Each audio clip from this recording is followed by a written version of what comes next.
président.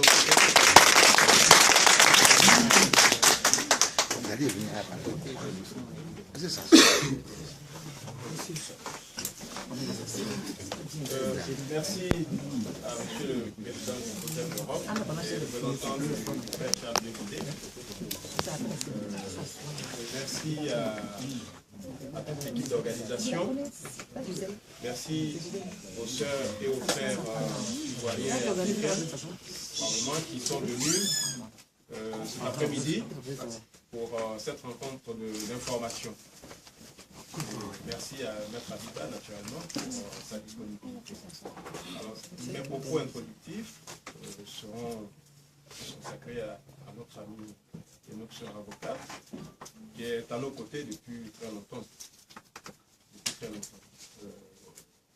Bien avant l'arrestation du président Gbagbo, notre Abida était déjà dans le combat. Et plus encore, davantage, au lendemain du 11 avril 2011. Donc c'est une avocate très engagée dans un contexte qui est toujours difficile parce que soutenir le président Gbagbo, défendre le président Gbagbo, cela rime souvent à se fermer certaines portes. Mais nous sommes dans un combat politique et elle a fait le choix d'être à nos côtés. Et moi je voudrais vraiment lui rendre hommage parce que ça n'a pas été toujours facile dès le départ. Nous avions constitué un collectif d'avocats en avril 2011 avec l'appui de Marie Singleton, l'une des filles du président.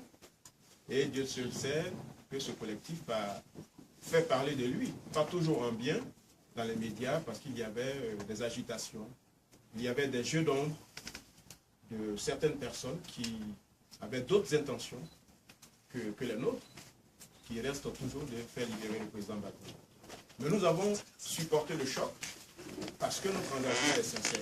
Ce n'est pas un engagement qui est téléguidé par des intérêts financiers ou par des prétentions à des fonctions de je ne sais dans quel gouvernement, mais nous menons ce combat pour la Côte d'Ivoire et pour l'Afrique. Et Maître Abida, je vous dis vraiment sincèrement, c'est pas facile.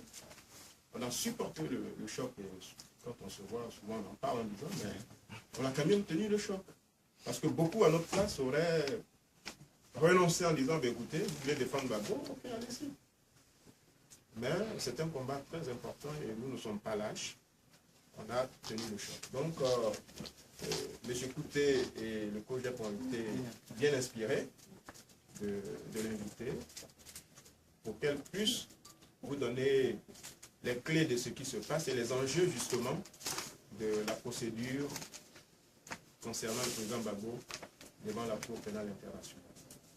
Donc moi je vais lui donner la parole et puis tout à l'heure j'essaierai de faire des développements politiques sur la situation juridique du président Gbagbo et puis sur la situation en Côte d'Ivoire et de manière plus générale faire un peu des perspectives concernant l'Afrique et les Africains parce que c'est une agression nouvelle contre l'Afrique.